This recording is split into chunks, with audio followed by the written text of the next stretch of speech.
What's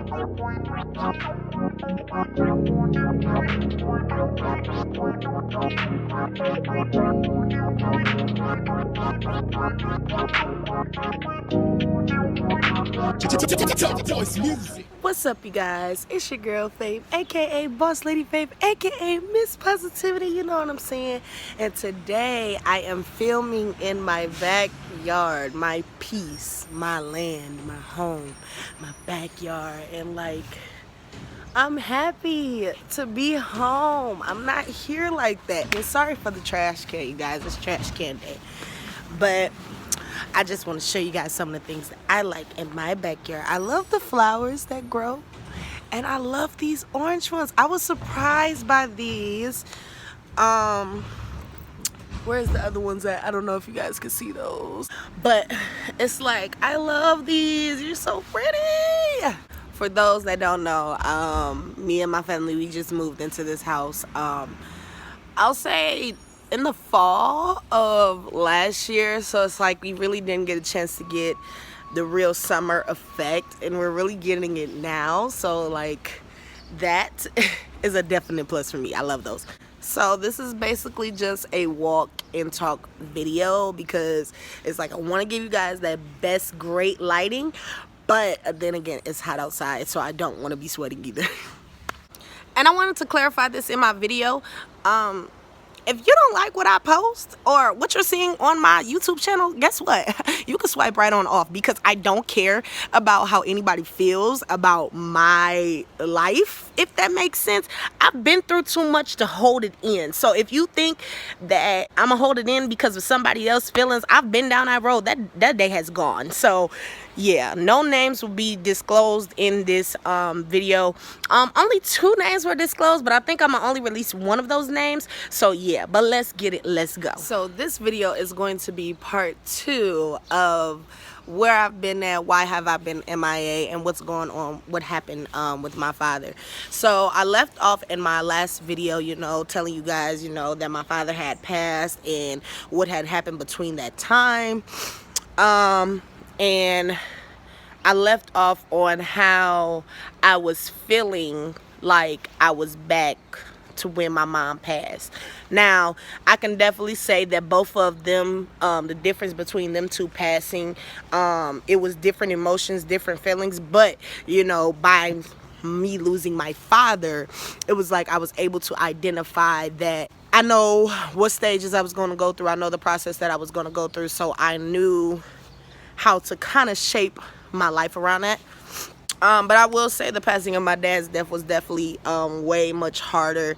You know, for those that don't know, I am 19 years old, and it's like that's a lot to handle. You know what I'm saying? I have a lot of siblings, and all of my siblings have had kids, got married, they're grown. Our family has seen them become successful. My mom has had a connection with her babies, seeing them have their kids, and my like sisters like actually, you know, that motherly connection, like, you know what they went through, you know what I'm saying? Like, that is something I can't experience with my parents. I can't see my father hold his first grandchild from me. He can't walk me down the aisle. Like, these were things that were going through my head that was causing me a lot of depression when my father first passed, because I'm like, dang, like, my parents are really not going to see their grandchildren from me, and my husband is not going to meet my biological father. Of course, he got to meet the big guy, you know what I'm saying, my goddaddy, of course, but it's just the simple fact that it's nothing like when you want your parents to really be there, you know what I'm saying?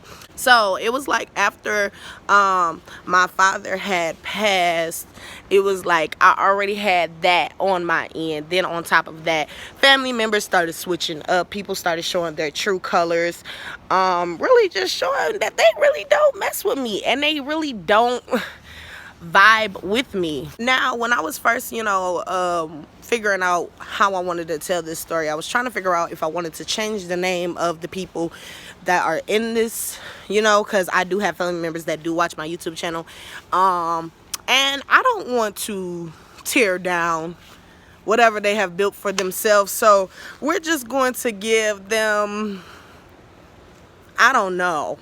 We're gonna use initials. How about that? So after my father had passed, his girlfriend did not want to help in no type of way. Didn't want to release no information, to the point that she wouldn't even give us my father's social security card. And I was like really upset, because I'm like, why are you holding this information away from us? This is my father. He didn't have nothing to belong to you. Everything goes to us afterwards. And I'm like, I'm not feeling that vibe. I'm not feeling that vibe at all. She did not give it to us. She had wind up catching the coronavirus, of course, because she was around my father a lot. But it's just the simple fact, it was a lot of shady stuff with that, and I'm gonna get into that later on, but let's keep on going. So because she wasn't, giving us no type of information, it was definitely hard to bury my father. My father was a very private person. He only let a certain amount of people know what was going on in his life, and sadly he did not include his kids in that because of the woman that he was with. So yeah, that was that. We was asking her for insurance policies, everything, and she was saying he didn't have anything. He didn't have anything in his bank accounts, which I knew was a lie, because I know my father and he has always had money since day one, since I was born. So for her to try to say that, I knew that she was lying.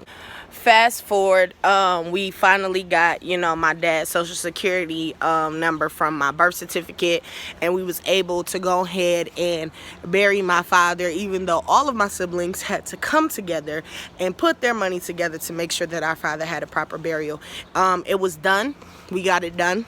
Even though it was so hard and tough, you know what I'm saying? Nobody was working. This is in like the beginning stages of when the coronavirus had hit. So it was so much going on. We had limited, space and time to do, a lot of things. So we was working really, really hard to make sure that we was able to get him the proper burial that he needed. For those that don't know, my father, he used to fight in the Army. He was a sergeant. He was a veteran, so it was like we had to get in touch with the national burial site to see if we could get him to round off. They couldn't do a salute. They couldn't release any doves, nothing.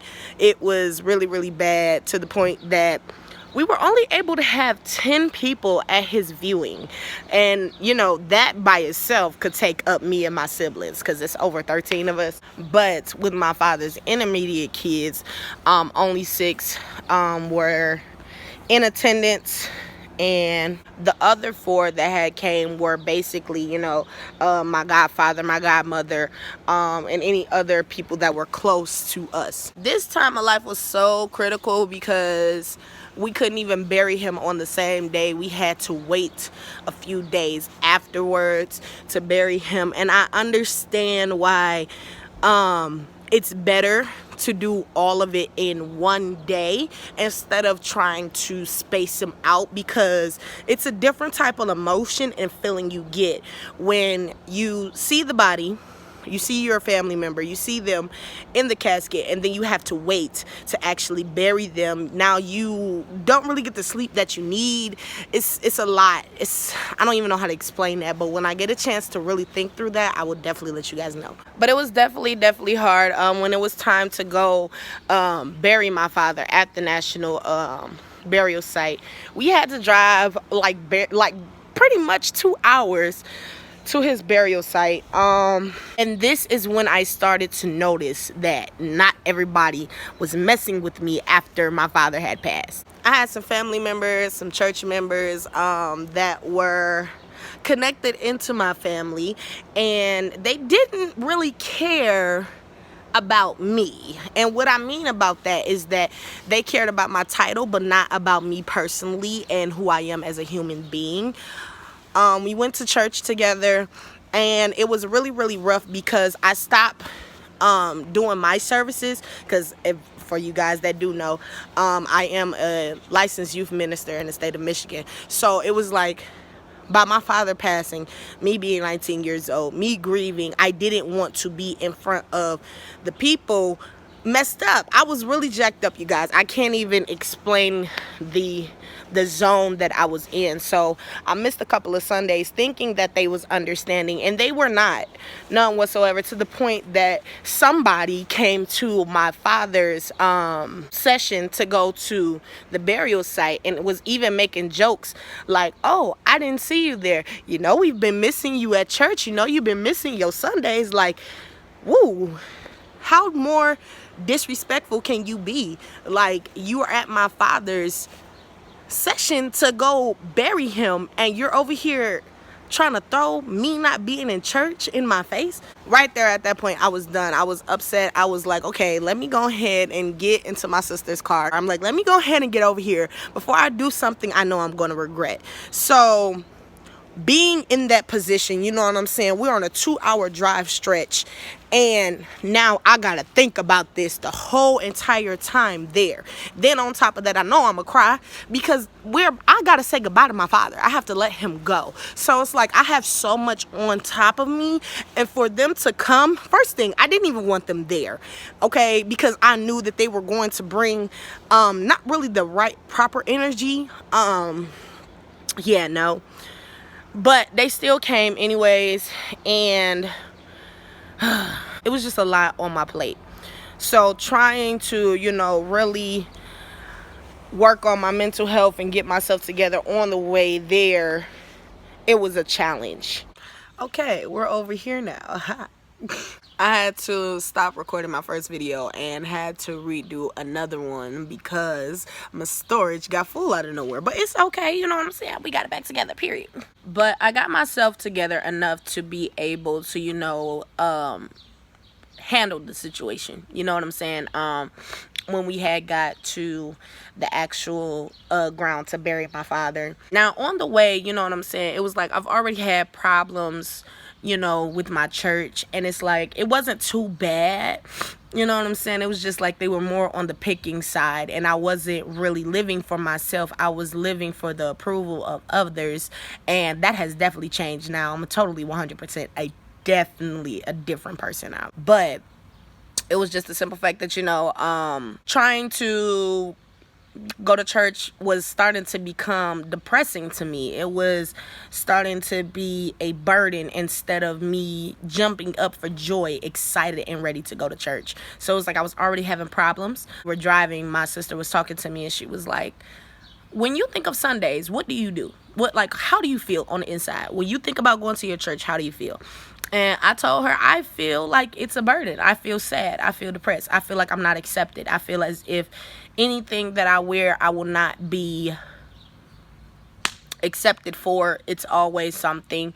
And she was like, well, there you go. She was like, God has been telling you for a whole year now, it's been time for you to move, and you have been procrastinating on what God told you to do. And I was like, you're right. And the only reason why I stayed so long is because my heart is definitely for my youth. And it was like seeing, you know, these two girls that went to my church. I love them so much, and to see, you know, how much they look up to me when I look in their eyes, that's what made me stay. But other than that, besides my bishop, there was no reason why for me to stay whatsoever. 0%. So it was like I was putting myself on the back burner, and I was putting what God had actually told me to do a year back on the back burner, when that's looking like I'm not even serving my God. I'm serving people. And even with that, I had to ask God to give, you know,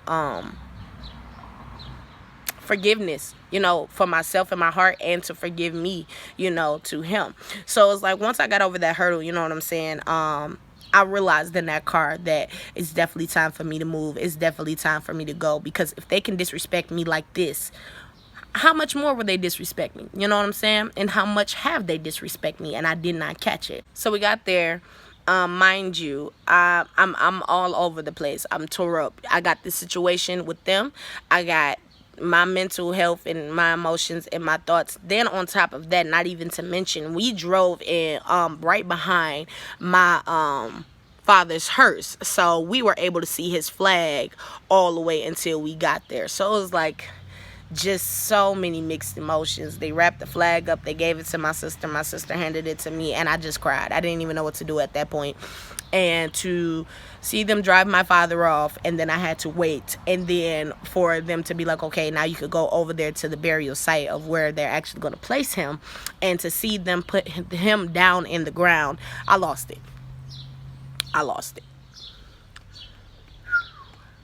I'm not gonna cry because I'm strong. I'm better. But it was really, really rough, very tough to see that. And it's like I know they was probably dealing with their own emotions, but it's like they wasn't there for my father's emotions. They were there for my emotions, but not to be a support, just to see how bad I was broken. And that hurted my feelings once I actually came to the realization of that. Like, you are here to see me hurt, but you're not here to help. And I've been with you for how long? That don't make no sense. And I just want to clarify, this is nothing against my church, none whatsoever. I love my church. It's just the simple fact there's certain people that is in there that just need to get it together, because they making the ministry look really, really bad. But other than that, you know what I'm saying, we prayed, and then after that we got in the car. Me and my siblings, we went to go eat, and we just chilled out for the rest of the day. But it was like after that moment forward, I understood what I needed to do and how it needed to be done 100%. So even after my father had passed, it took these particular people, first, let's clarify something. These people that I'm talking about, they're family members and church members. Okay, they're not just church members, they're family members and church members. It's just that they have a high position in the church. Yeah. So after them knowing, my father had passed, I did not receive a text or phone call from any of them until 2 months after my father being gone, after we had buried him and everything. And it was like, wow, you guys are really showing me how much you guys do not mess with me. I go from seeing y'all every Sunday, every other Wednesday, you know what I'm saying, seeing you guys at family events, to y'all not even trying to see if I'm all right, to see if I'm even alive. Like, they knew that I had lost my mother at 16, and they knew that I had lost my father at 19, and they understood, the obstacles that I've had to go through in my life. So for them to not check on me, it's like you really do not care about me. So, I sucked it up. I'm like, it's okay. You know what I'm saying? I already know what God has shown me and what he needed me to do anyways. So I might as well just go ahead and flow in the way that he needs me to flow. So much more happened between that time. I almost committed suicide. There was a lot that happened, and it's like I'm gonna go more deeper and deeper into those sections in other videos, like I always tell you guys.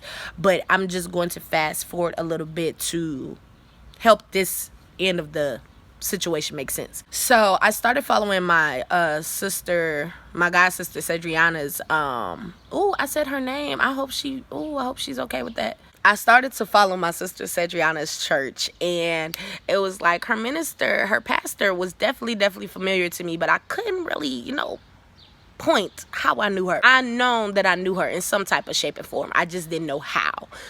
But I was following their ministry, not being a part of their ministry, but following their ministry. Not really following mine, because I understood the shadiness and the impurity that was going on with some of the people that was there. And it's like, I cannot follow under leadership that's like that. If once I know better, I'm gonna do better. So it was like I started to share my friends, my sisters page and their information for their church, and you know what I'm saying, I started to do that. And in that process, they thought as if I had stopped going to my church and joined another church, when that wasn't the case at all. I still need covering, you know what I'm saying? I still need a word from God. So it was like you had that misconception right there. And instead of this one particular person that plays a high position in my church to call me and to talk to me and to ask me questions and to even see if I'm okay, they didn't do anything. They was acting childish and didn't even check to see what was going on, even though this one main person, I was over their jurisdiction before we even came to the church that I was at. That's another story by itself. I will tell you guys that down the line. So I was following their ministry, and in the process of, all of this stuff happening, I lost my bishop, my head leader, and I thank God for every single day that God blessed him with, and every day that I was able to spend with that man. It was definitely hard, losing my bishop and my father. You know what I'm saying? Like, that's two whammies that was hard on me, 100%. But, I kept my faith. I kept it together. I knew that, this was a time where we all needed to pull together, dealing with my church home. I didn't receive no calls from them to see if they needed help on the program, if they wanted me to help in any type of way. I reached out. Nobody reached back to me. So I was like, it's okay, it's fine. I'm just going to make sure I show up at the service, you know what I'm saying, to definitely show my support and my love for my church, because I do love them, you know what I'm saying. It's just that we had some really rocky people in there. So around that time, that my bishop had passed, my god sister had called me, and she had told me, like, my pastor was close to your bishop, and she's going to be there at the funeral. So I'm like, okay, I keep my eye out for her to just see if I see her. And I seen her, and I didn't hear them call her name, but I knew that they called her name because she started to walk into the pulpit. And it was like how she was walking, she was so comfortable. And I'm like, Now, if there's anybody that is church-going people, you guys can understand when I say there's a certain type of comfortability that some people have if, that's home to them. And this, how she was walking in the pulpit as if this was her home. So then again, I'm still not realizing, you know what I'm saying, that she had any connections with my church. And that's when it hit me, once she took her glasses off and she started talking. I'm like, oh my gosh, I've known this woman for years. I fellowship with this woman. And she was the niece of my bishop, but in the church she was actually really seen as one of his daughters. Her ministry was birthed from his ministry. So it was a lot of intense, feelings. And it wasn't until then when I started to realize why they started to give me the cold shoulder at my church. They thought as if I had stopped going to my church to go to her church, and that was my way of staying connected to my church but still being detached from my church. Basically being in the house while still being out of the house. But it wasn't set up like that at all. I didn't even know none of this. So once I found out, I'm like, wow, this is the reason why they've been giving me the cold shoulder. But even with that, when will the maturity level get better? Because I'm 19 years old. We're dealing with people that are in their 40s, okay? And you guys, they were acting extremely childish. Why are we playing these games? If you have a problem or you want to know about a situation, how about you come to the person and you talk to them? So it was like I was already dealing with that. Now, going to my church, it's like I had a lot of mixed emotions. You know what I'm saying? I hadn't been back in that church since my father had passed, you know what I'm saying? And it was like mixed emotions. I'm getting warmed and cold from different people. Some people extremely happy to see me. Other people is like looking me up and down. Others is like happy but sad because they know I'm not going to be coming back for a minute. It was just a lot of, attention and feelings that was running through the building. But we made it through, you know what I'm saying? My bishop had a beautiful, beautiful, beautiful homegoing service. And I was very proud of my church. They did a really good job. But that is what I'm going to leave for you guys today. I love you guys so much. If you guys want to continue to hear my journey with the coronavirus, please make sure that you guys continue to stay in tune. And make sure you hit that subscribe button and that bell button. You guys, why y'all keep playing these games? You say you want to be a part of the bossy game, but you cannot be a part of it if you don't click that join and bell button, okay? But yes, for me to be 100% transparent with you guys in my life journey and with my business, I have to tell you guys the truth. I have to be what they call hot, humble, open, and transparent. So definitely, you guys, be a part of this journey. And if you don't like what I say, click off. That's the only thing you got to do. But I love you, Bossy Gang. We go all the way up. All the way up. I love you, Boss Game. Bye.